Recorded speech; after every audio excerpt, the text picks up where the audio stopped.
నమస్తే BCN news తో మీ ముందున్నది తేజస్విని. ముందుగా ముఖ్యాంశాలు. మంగళగిరిలో ఉత్సాహంగా లోకేష్ ప్రజా దర్బార్. వివిధ ప్రాంతాల నుంచి భారీగా తరలివచ్చిన అర్జీదారులు.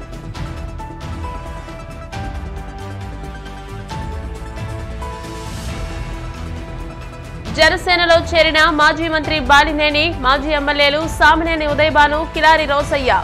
పార్టీ కండువా కప్పి ఆహ్వానించిన డిప్యూటీ సీఎం పవన్ కళ్యాణ్.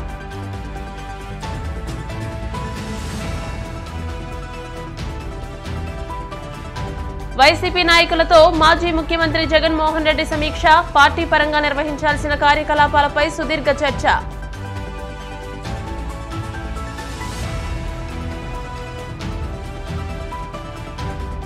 కల్పవృక్ష వాహనంపై వరసిద్ధి వినాయక స్వామి అభయం. స్వామిని దర్శించుకుని తరించిపోయిన భక్తజనం.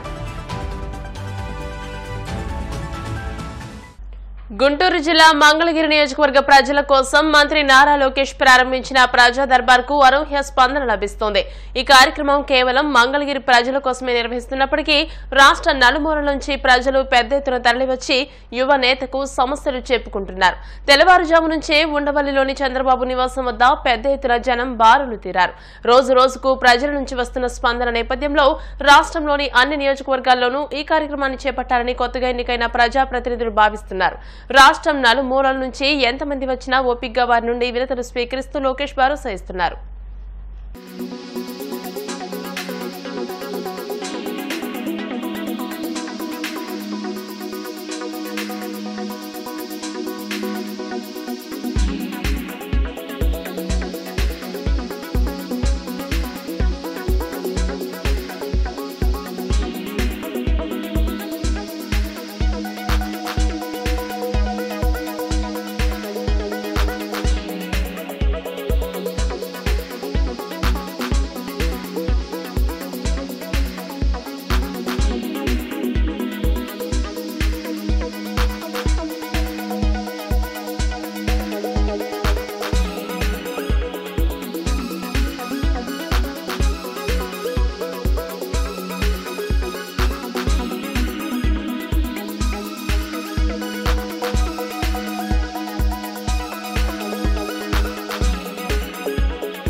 ఇటీవల వైసీపీకి రాజీనామా చేసిన ముగ్గురు కీలక నేతలు డిప్యూటీ సీఎం పవన్ కళ్యాణ్ సమక్షంలో గురువారం జనసేన పార్టీ తీర్థం పుచ్చుకున్నారు.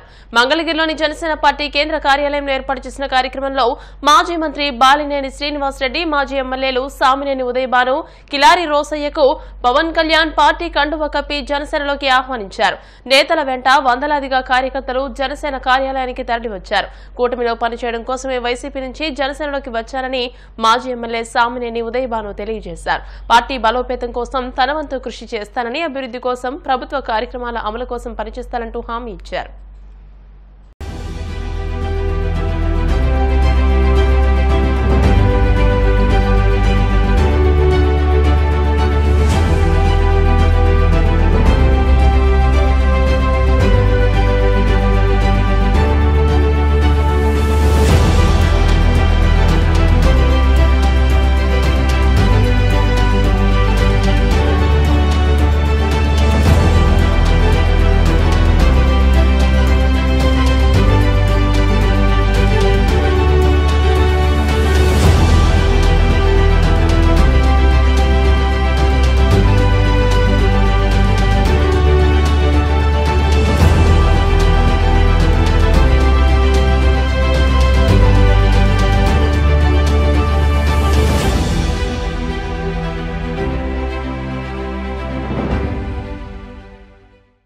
వైసీపీ నేతలతో ఆ పార్టీ అధ్యక్షుడు మాజీ సీఎం వైఎస్ జగన్మోహన్ రెడ్డి వరుస సమావేశాలు నిర్వహిస్తున్నారు. విశాఖ, అనకాపల్లి, అల్లూరు జిల్లాల నేతలతో గురువారం ఆయన సమావేశమయ్యారు.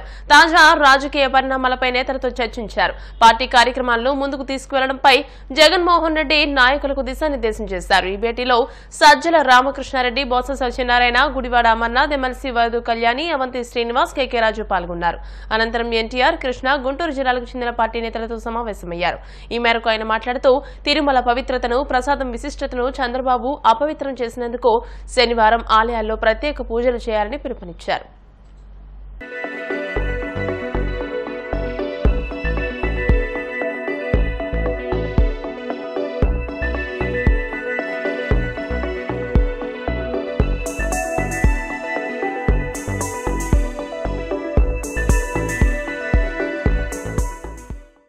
చంద్రబాబు ప్రభుత్వంలో ఉద్యోగులకు వేధింపులే తప్ప ఎలాంటి మేలు జరగడం లేదని వైసీపీ నేత, మాజీ ప్రభుత్వ సలహాదారు చంద్రశేఖర్ రెడ్డి మండిపడ్డారు.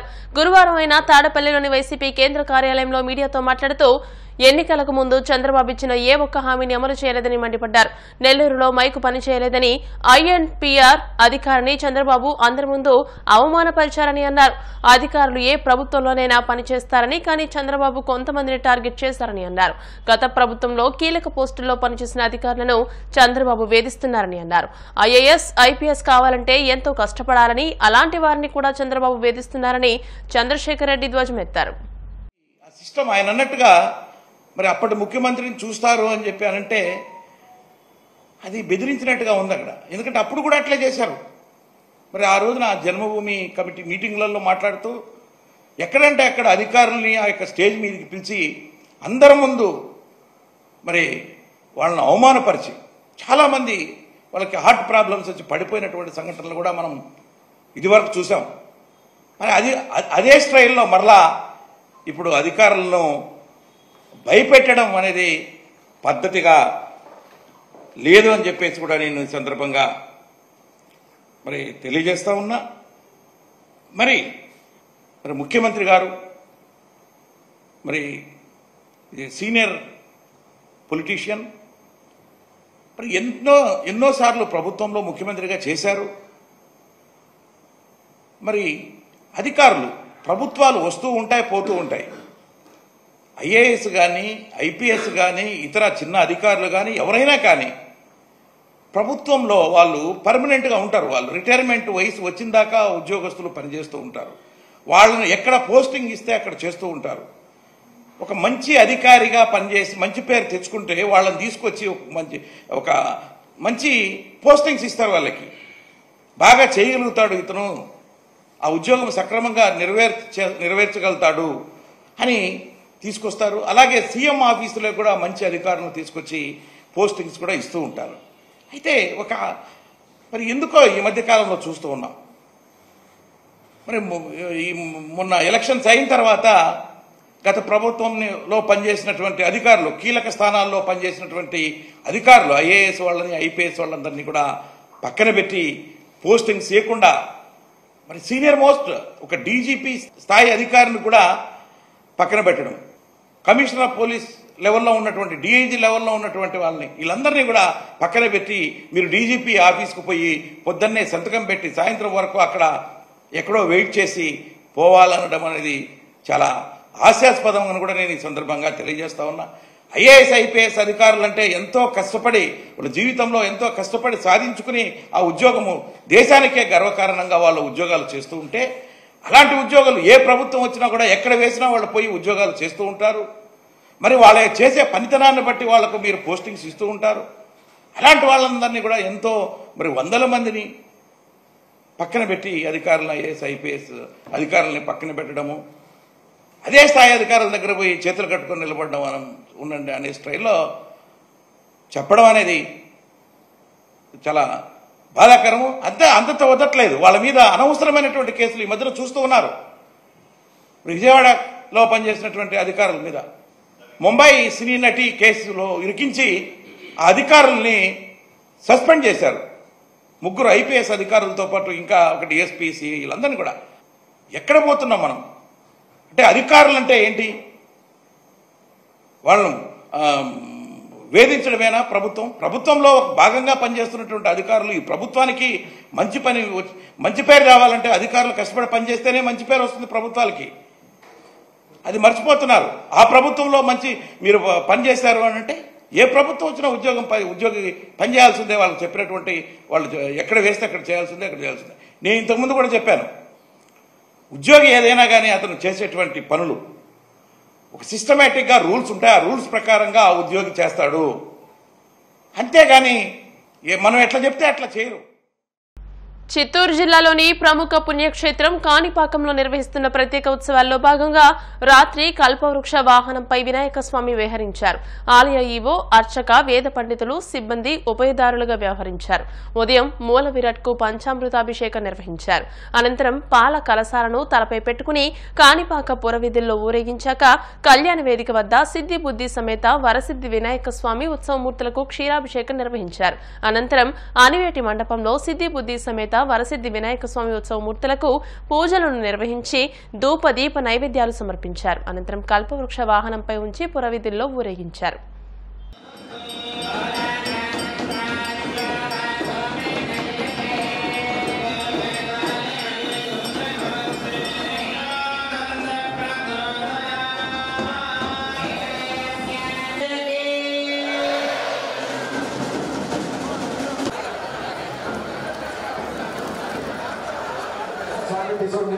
మధ్యలో దారి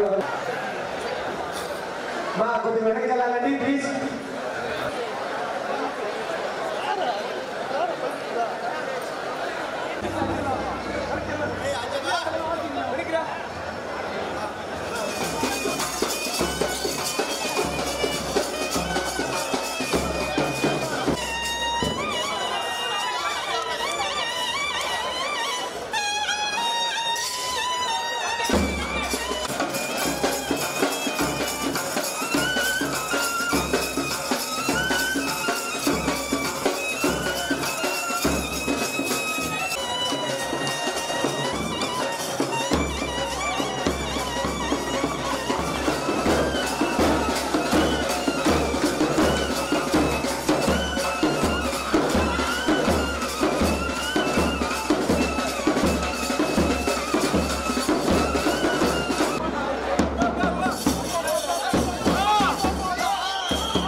ఇప్పుడు కాసేపు ప్రకటనలు.